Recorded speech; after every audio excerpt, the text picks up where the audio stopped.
It was a peaceful night, yet deep within the shadows of a thatched hut, an abomination was taking place.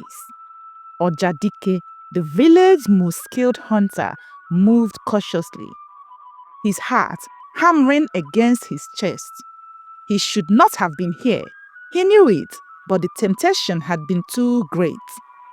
He stood at the threshold of his brother Ikenna's hut, his hands trembling as he pushed aside the raffia curtain.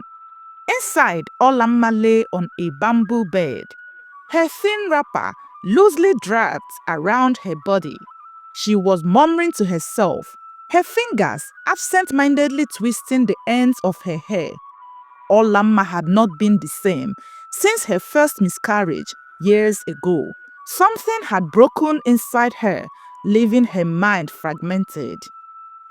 The villagers pitied her, saying she had been touched by the spirits. She barely recognized faces anymore, often speaking in riddles and laughing at nothing.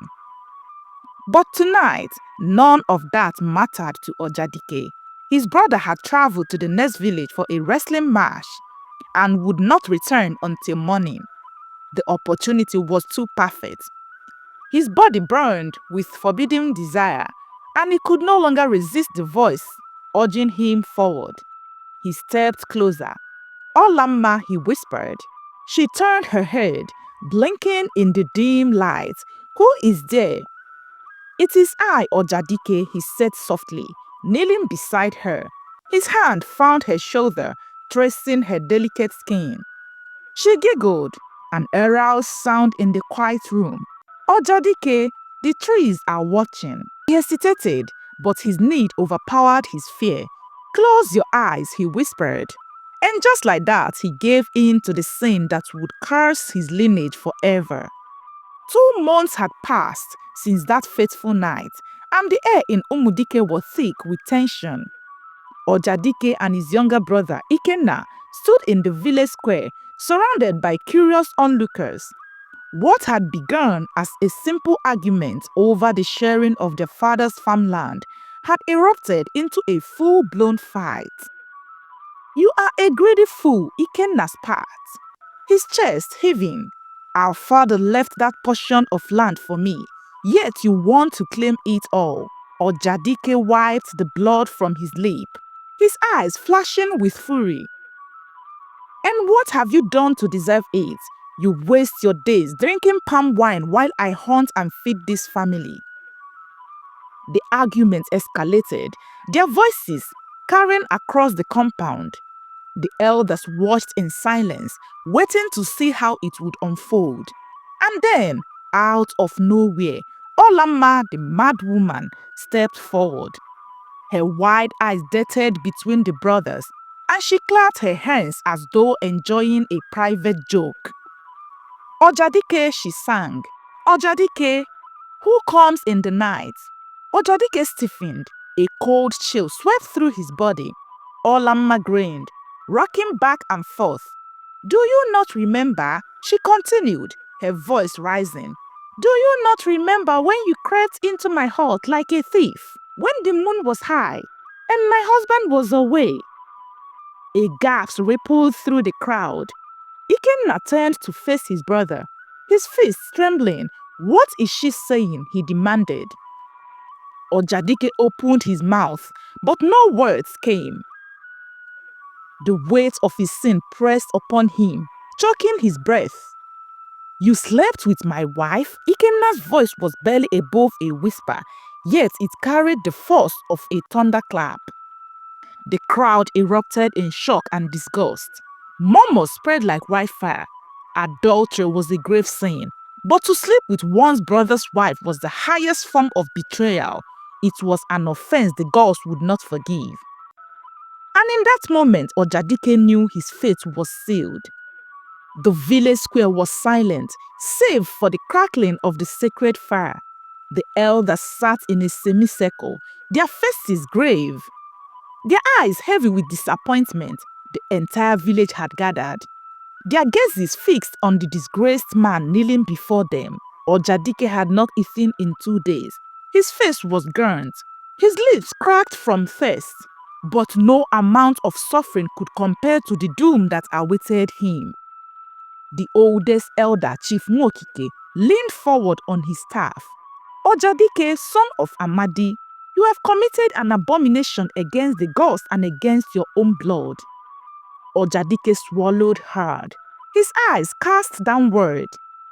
Chief Nwokike continued, the punishment for such a crime is to be buried after his lifetime in a shallow grave with no casket in the evil forest, where the spirits of the forsaken roam. Your right hand will be left above the earth as a warning to all who may dare to follow in your path. A wail broke from the crowd. Ojadike's mother fell to the ground, her hands clutching at the dust. Please have mercy, she cried. He is my son. Do not let him go through this. But mercy was not an option. The gods had been angered, and the curse had to be sealed. Ojadike felt numb. He wanted to beg, to plead. But he knew it would be useless. He had seen others condemned before him, their fates forever tied to the cursed burial. From that day on, Ojadike lived his life, knowing he would not be buried with dignity like his ancestors. The evil forest was a place of nightmares.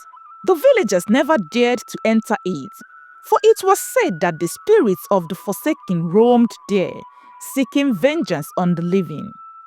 When he died, his grave was dug hastily, the earth trembling beneath the hands of those who feared touching it too long. He was shoved into the pit, his body sinking into the loose soil. His children, who had grown into respectable people in the community, pleaded, but the elders did not listen. They followed the sacred decree. His right hand was left above the ground, fingers stiff, reaching toward the sky as if in eternal repentance. And then silence. Years passed, and Ojadike's story became a warning, whispered from mother to child, from father to son. But temptation is a dangerous thing, and some men are drawn to forbidden paths, no matter the consequences. Obinna, a young warrior, believed he could outsmart the gods. He thought Ojadike had been too fool, too careless in his sin.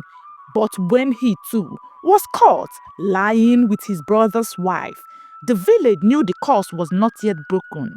Once again, the forest bore witness, and once again a hand was left, reaching from the ground.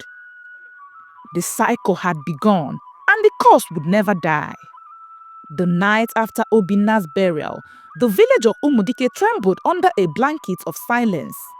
Even the crickets refused to sing. In the stillness, Akachi, a palm wine tapper, stumbled home from the night drinking. He took his usual path through the outskirts of the evil forest, whistling to keep his fear at bay. Then he heard it, a low whisper, carried by the wind. Akachi stopped. His heart pounded against his ribs. He turned sharply, his breath quickening. The whisper grew louder. It was not the rustling of leaves. It was a voice. Dig me out. Dig me out. Akachi's skin prickled. He turned on his heels and ran. By the time he reached the village, he was gasping for air. He burst into his mother's hut, his voice barely a whisper. I heard him, he said, shaking. Ojadike's spirit lives. His mother stared at him, fear filling her old eyes. Never speak of this again. But the whispers did not stop, and Akachi was not the only one who heard them.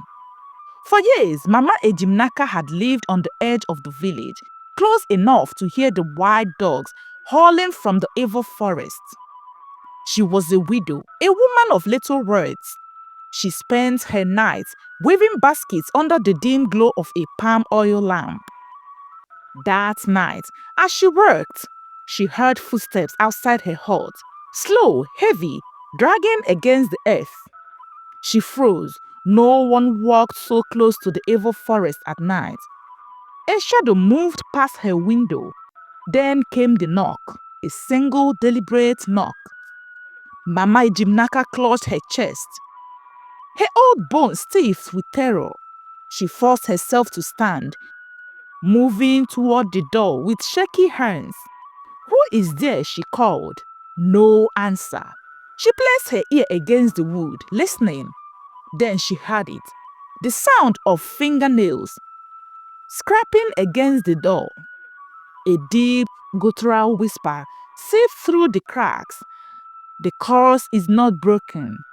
Mama Ejimnaka let out a strangled cry and stumbled backward. The lamp flickered. Her breath came in ragged gasps.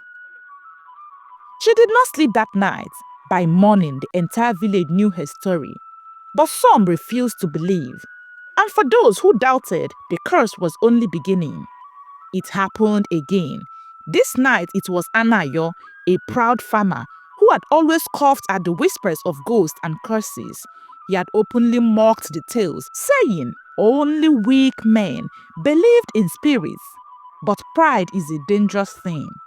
Anayo was caught with his cousin's wife under the mango tree by the stream. The elders wasted no time. The curse had to be appeased. The law of the ancestors could not be broken. Anayo could not bear the shame. Knowing his fate, he suffered hypertension and died. The evil forest welcomed another, and the villagers prayed it would be the last, but it was not. The morning after Anayo's burial, his widow woke up screaming. Her husband had visited her in her dreams, his right hand still reaching from the grave, his lips forming silent words, and before dawn another whisper filled the air. More will come. Ndoka was only 10 years old when he first saw the hand. He had been playing near the edge of the forest chasing a lizard when his small feet carried him too close to the cursed burial site. And then he saw it, a hand, withered, blackened by light, reaching from the earth.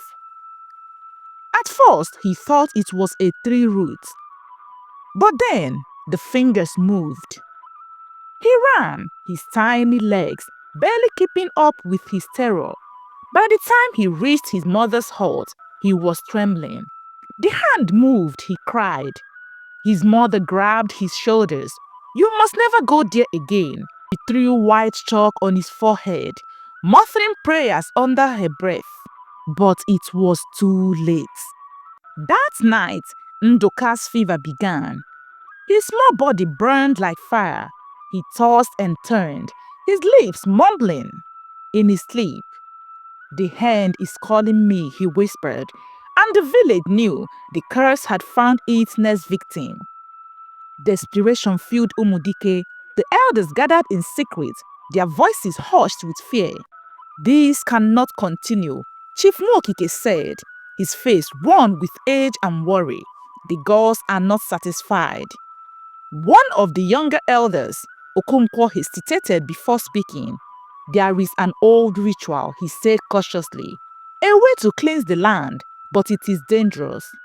The elders leaned in. "We must summon the spirits of the cursed men, call them forth and demand their silence."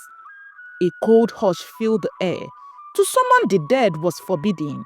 To call upon the spirits was to invite chaos. But what choice did they have?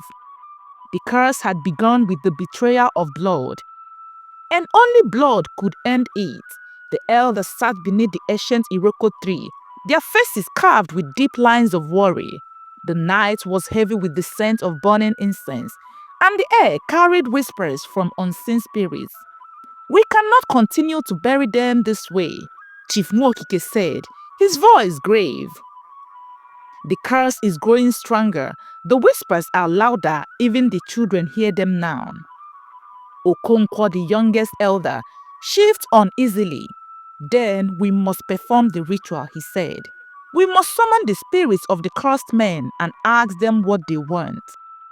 The older men flinched. "That is forbidden," one elder spat. "The gods forbid us from speaking to the dead." Another added. "But do the gods forbid the dead from speaking to us?" Okonkwo countered. "Because they are speaking already." Every night, every burial, every whispered curse that lingers in the air. A heavy silence fell over the gathering. Finally, Chief Nwokike spoke. Prepare the ritual. The elders exchanged uneasy glances, but no one objected. Some traditions were too dangerous to break, but some curses were even more dangerous to leave unbroken. The ritual was held at midnight, deep within the evil forest. The villagers dared not come close, but they watched from a distance, their eyes filled with fear. The elders formed a circle around a burning fire, throwing sacred herbs into the flames. Smoke coiled into the night, twisting like unseen hands reaching for the heavens. Chief Nwokike raised his staff. Spirits of the coast, we call upon you. Speak, so we may know what you seek. For a long moment, nothing happened. Then the wind howled. The fire dimmed, and a voice, low, ragged, and full of sorrow, filled the air. You cannot bury what does not die. The elders shuddered. Another voice followed, this one sharper and more resentful. You cannot silence what refuses to be forgotten. Then came a third, a whisper like dry leaves, brushing against the earth. The sin was never ours alone. The curse belongs to you all. The fire roared, casting strange shadows. The wind carried laughter, not of the living, but of the damned. And just as suddenly as it began, the voices fell silent. The ritual had ended, but the curse had not. At sunrise, the village gathered to hear the elders' report. Chief Nwokike's face was dark with sorrow. The curse is not just for those who commit the sin, he announced. It is for us all. Our ancestors wove this into our bloodline, and now it lives within us. The elders murmured in horror. Does this mean even those who are innocent will suffer? A woman cried.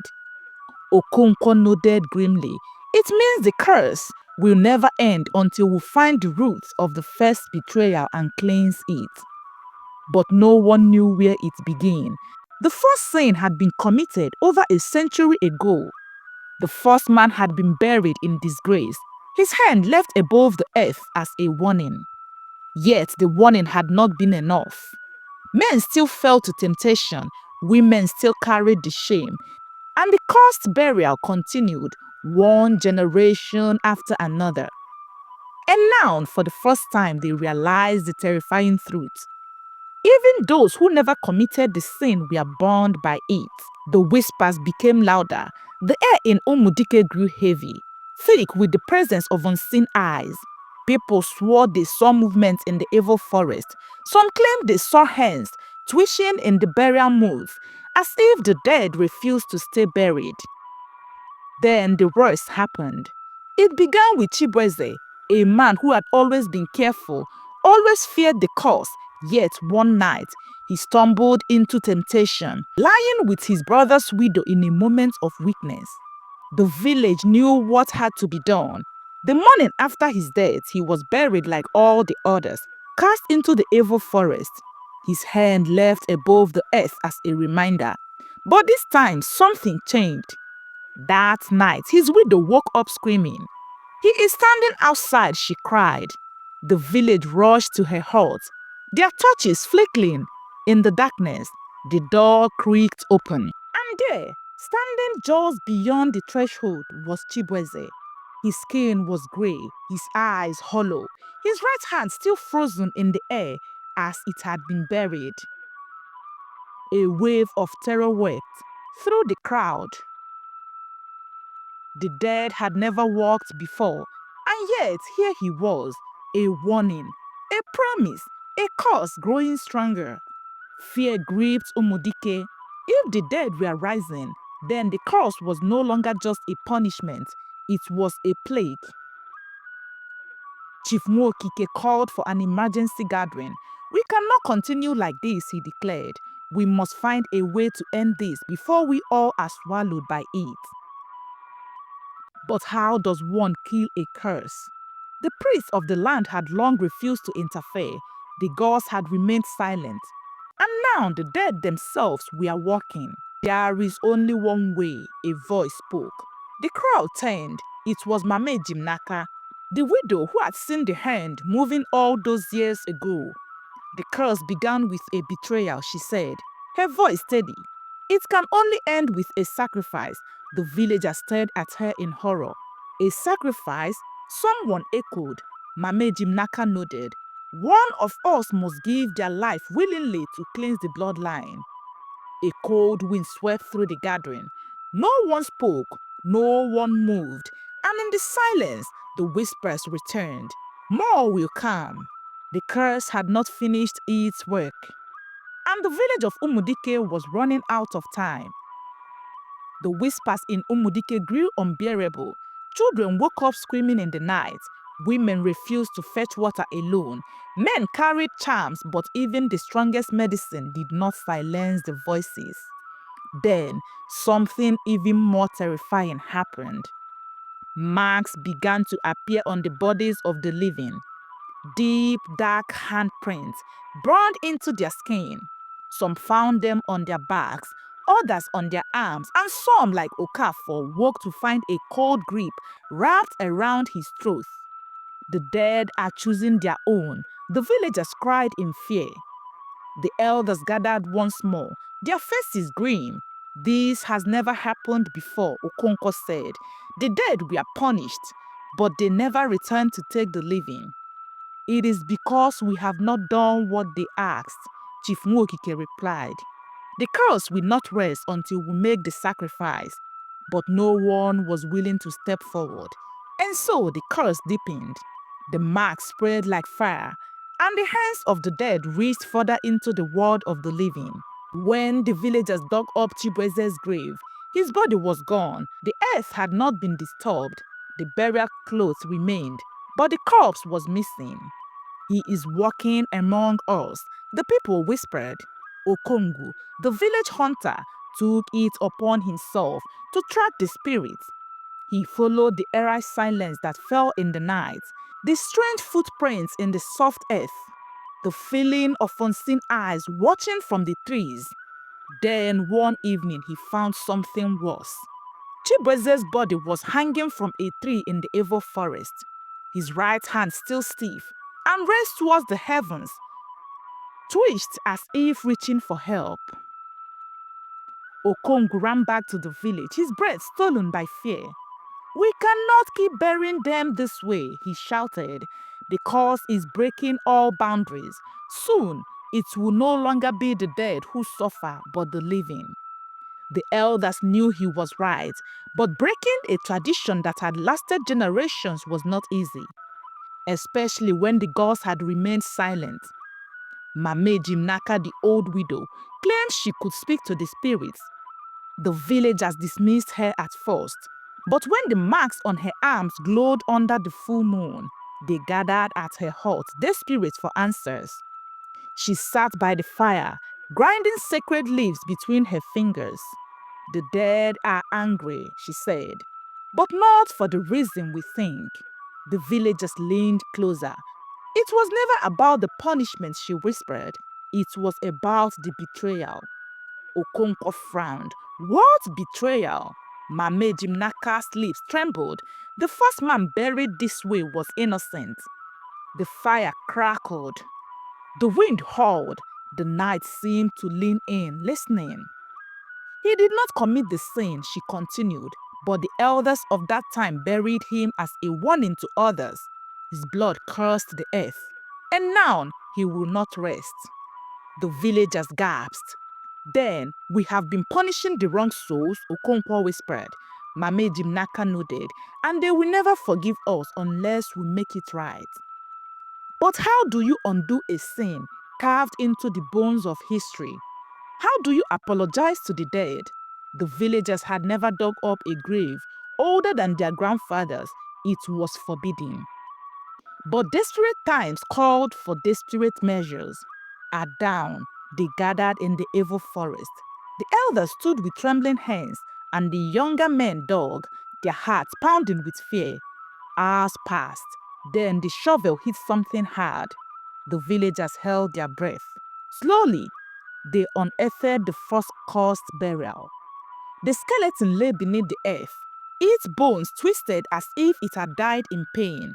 But what sent chills through the crowd was the right hand, still reaching toward the sky. Just like the others, the cursed hand began with him, and now it would either end with him or consume them all. The night was thick with silence as the villagers stood around the first grave. The winds of the evil forest no longer howled. The trees no longer whispered, but something unseen loomed in the air. The skull of the long buried man lay still, his bones now covered in the sacred white clothes of forgiveness. His right hand, once cursed to remain upright, had finally collapsed onto his chest, as though accepting the peace that had been denied him for generations. The priest spoke the final words. Let the sins of the past not chain the feet of the future. Let the betrayal of one not be the punishment of all. Let the dead rest, and let the living be free. And then it was over. The villagers stood in the darkness, waiting for the earth to reject their decision, waiting for the spirit to cry out against the change. But nothing happened. No wind, no whispers, no marks burning into their skin. For the first time in over a century, the curse was no longer watching them. The living turned to each other with uncertain relief. But deep inside, they all knew some curses do not vanish, they sleep. And a sleeping curse is often worse than one awake. Because all it takes is one man, one night, one act of weakness, and the earth will remember. The sins of the past had been buried, but the question remained, would the living be careful enough to keep them that way?